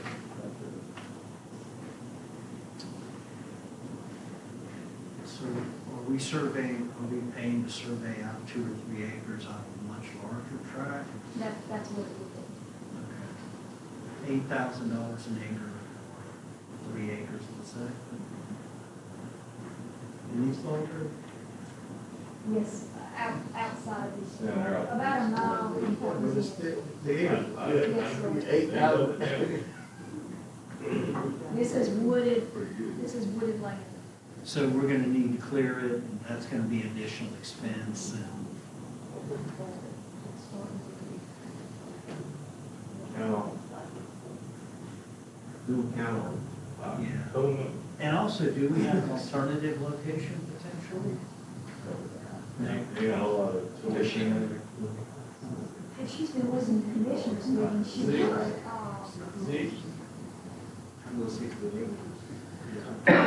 How did land go for them? I'll be honest with you, I'll be honest with you. Not $8,000 for water sewer company, that's high. I know what I pay, maybe in the city. That's what- So let me ask you, how important would this be to the people who live over there? There's no houses, okay, oh, you talking about for using? Yeah, utilization, how Yeah. important? Well, right now, they have nothing. Nothing. You know, Have we promised them something previously? ever since they came back from being incorporated. Right. So, because they lost their trash. So we're talking about, Near the landfill. so we're There's an talking, option there where they can still take everything for free. Right. we're talking 24,000 plus a survey fee. It's still 8,000 an acre. That's- Yeah, I hear you. Clarence is suggesting the counter on Yeah. That's what I do, I counter on. Because what you're talking about, the old Piedmont, center where they did the radio. That's not what. It's not that far from it, it's right It's down the there, road. it's right there, it is. That's right. Nothing else there besides, you got the Beside a concrete, plant. the concrete processing center and the salvage yard, nothing else on there. And the only thing you're supposed to It's build late there for would be a while, industrial. None of that thing works. This go on road. No, I wouldn't pay it personally, and, You know what the new members are? Like you said, I make count on, I suggest $6. Yeah, they probably That's take good. it. We sit counter off. I just- And that's on 3 acres. Well, Hey, you trying to save something?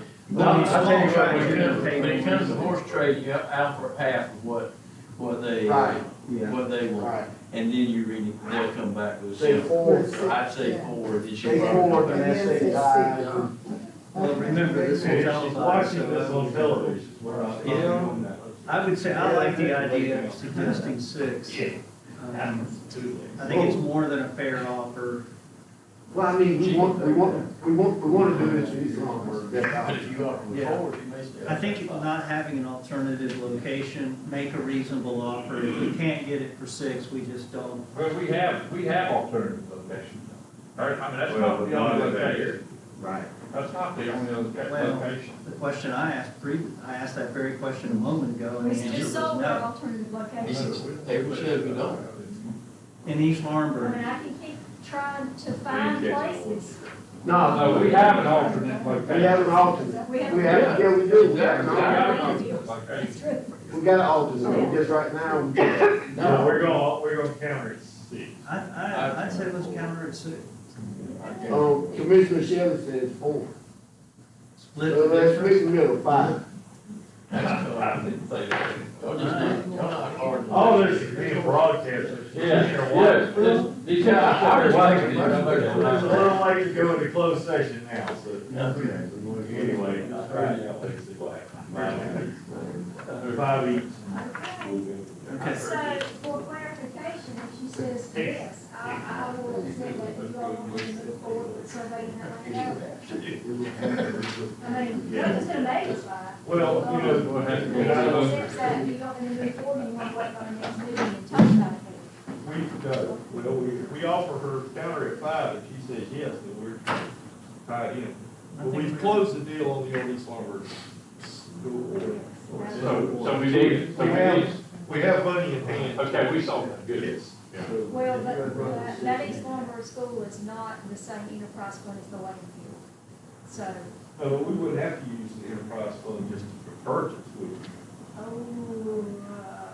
no, if you know you're using it for a landfill, we might could, investigate that. Well, let's do it. Okay. Is it faster? It is. Shame on folks.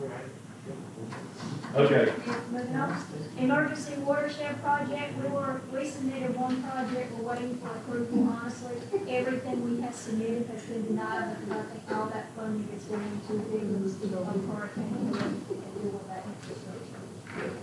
Courthouse security, I gave you a couple of pictures, that, I have a report, you can just take this report. There's the magistrate mall at the courthouse, they needed that for security purposes, so it's finished, and they have moved in, and they're working out of it. Let's see, NACO, if you're interested in going to NACO and you're not signed up, let Ms. Tyson know. Surplus property request, this came up last month, that resolution is in your packet. Again, someone is requesting to purchase property, it would start the bid process that we legally have to go through. It's my recommendation that you take this, it gets all back taxes and fees back to the county as a foreclosed property, surplus property. So you need a motion. I do need a motion on that. So do we have a motion to what's the property? Oh, I do not have the resolution in front of me, this might have to be packet.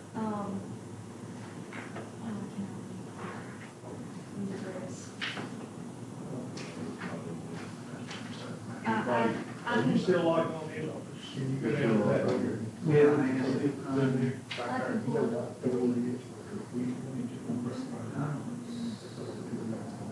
This was available to you all, here you Is go. it before the McLaughlin Oh, that's right. Somewhat. Right, there it is, right here, McLaughlin Pines, Crandall Street, Laurinburg. So do we have a motion to authorize the sale to Mrs. Hill White of 23,260 Crandall?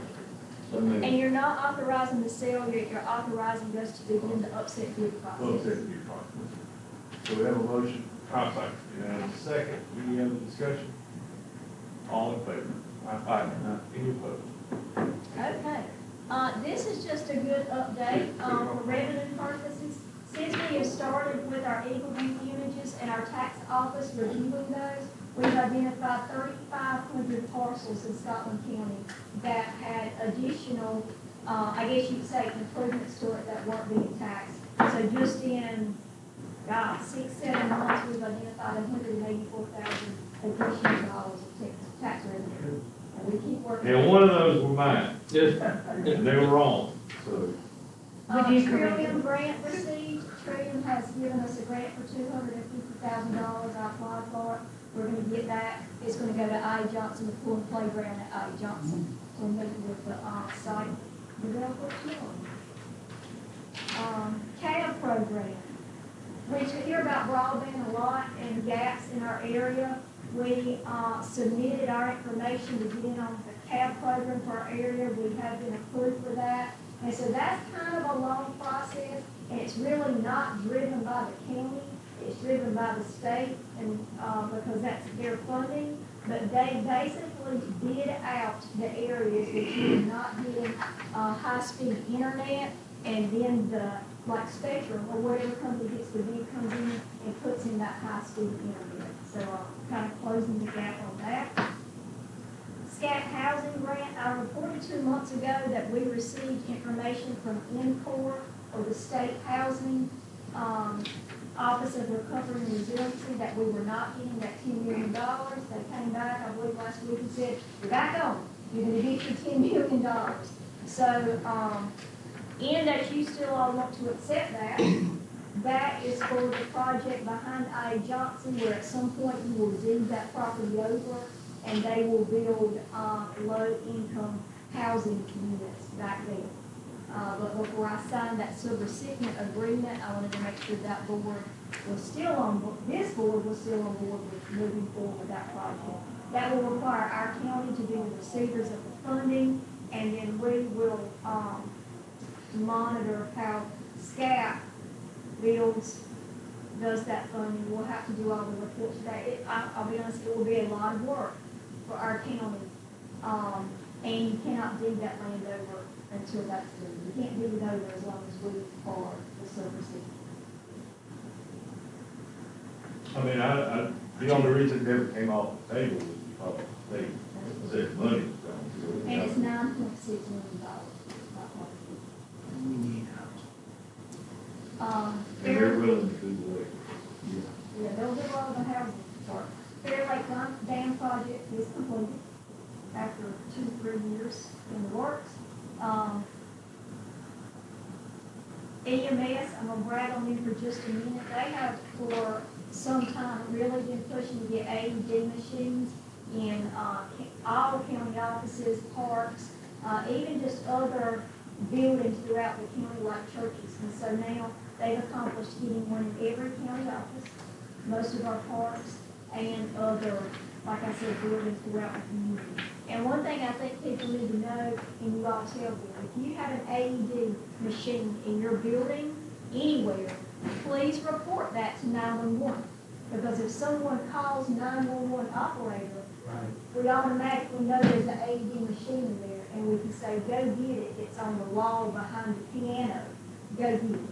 And it helps response time for even before EMS can get there, and helps that 911 operator know that they have to work with if somebody's having a trouble. What's this? This isn't on your report, but I need you to know I. Johnson currently has 3 HVAC machines, units that are totally down. There's a total of 6 out there. They are all out of warranty. All 6. So it's covering the gym, it's covering the offices, the library. There's individuals in the gym or work. For 6 units can cover gymnasium, that's the ones that's quick. Right. That's those that are on the wall. Bars you can get there. And so Mr. McGirt has gotten quotes to replace all 6, $115,000. We do have about, or just over $300,000 here. It's still earmarked for I. Johnson. Mind you, we still have to pay the parking lot there as well. So, But wouldn't it be better just to put one bulk unit in there instead of those 6 separate units? I mean, I know why they did it when they did it, but. Well, it'll be something we had to get an engineer to go out and look at. Right now, the units are 45 years old. They're at the end of their life. 3 of them have failed. They wouldn't anticipate the other 3 not having much life left in them. That's something we can look at and, I don't know that it so would we be have cheap. to, we also have to pay an engineering firm also then to do that that'd study. be great. Did all 6 of them go out at the same time? No, 3 are actually operational, but they are 25 years old. Life expectancy on those units is 20 years, so they've gone beyond. Well, those are original ones, they're not original. So, Isn't that, they used to, they never really get their use of it. And then it's not like you operate every day.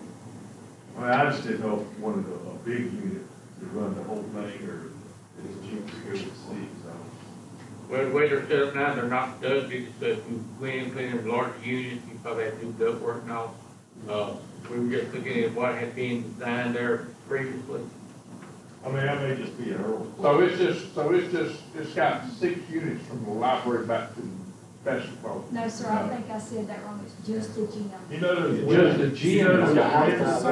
Oh, okay. Those long, they like hang up in the windows. Yeah. Front. Yeah. They got those in the gym too. Oh, There's 6 okay. of them. Okay.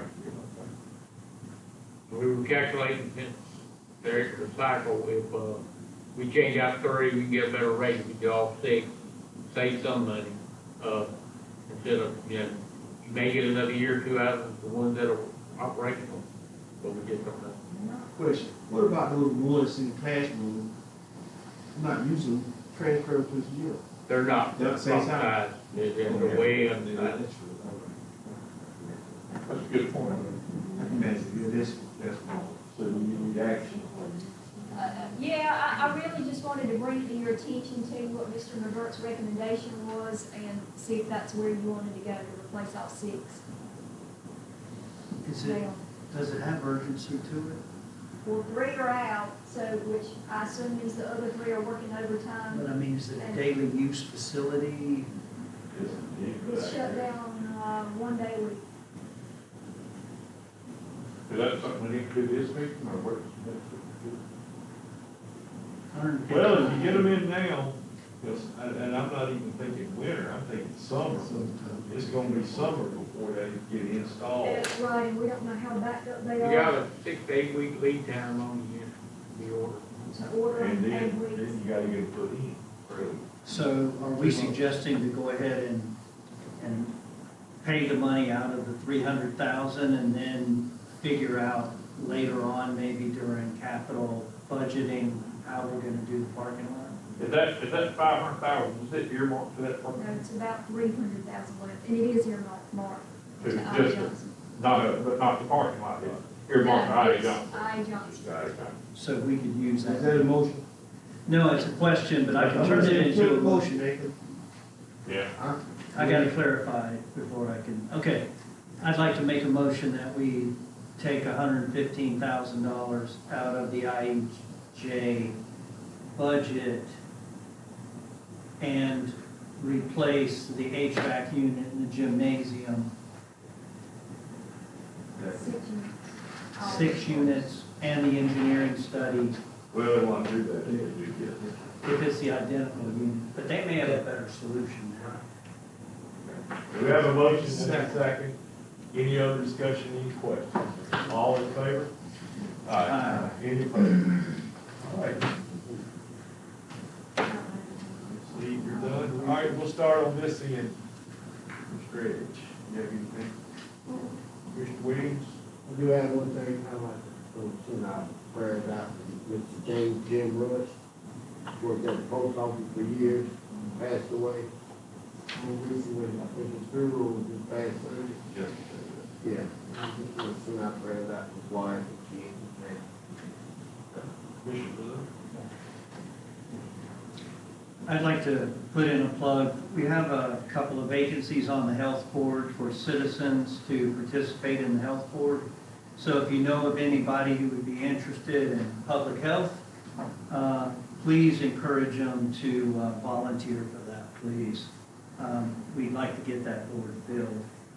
The second thing is I attended a meeting last year that was the state of Scotland County, and people got up and talked about different functions within the county and things like that. And I think I'd like to see something similar for the state of county government. So how are our individual departments functioning? What are their needs? What can we do to help them? What's going very well? What are challenges?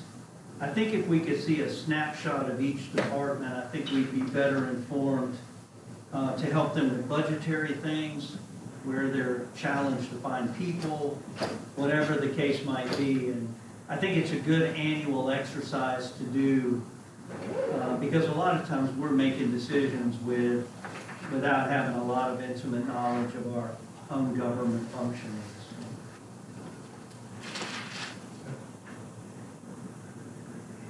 No.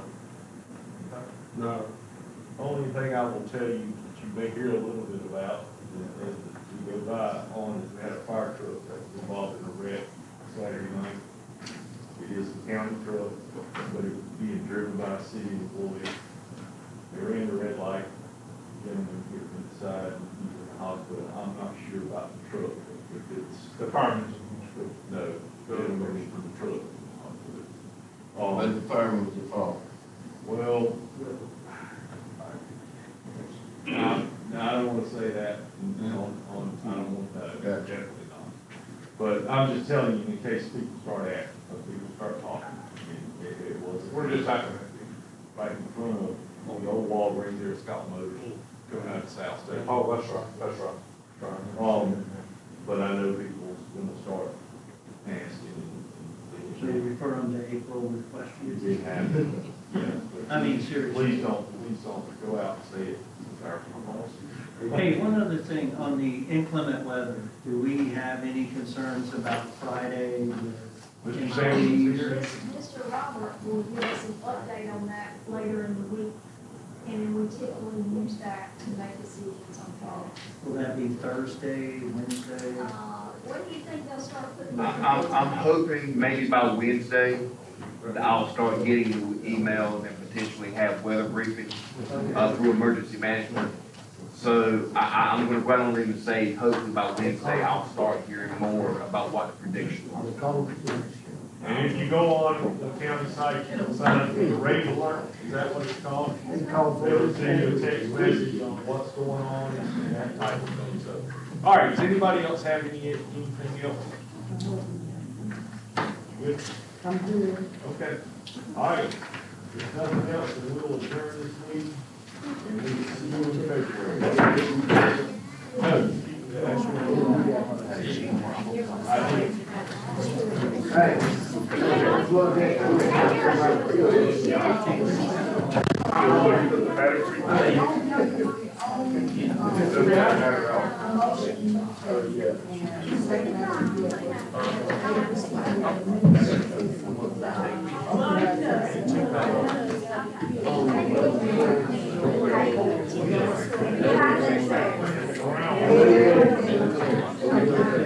They won't give me a laptop for the last 15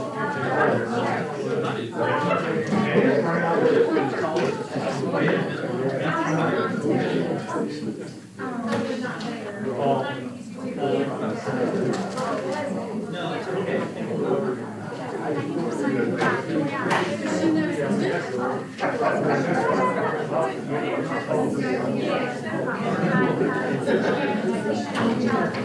Well, I think that it's harder than Chinese. That's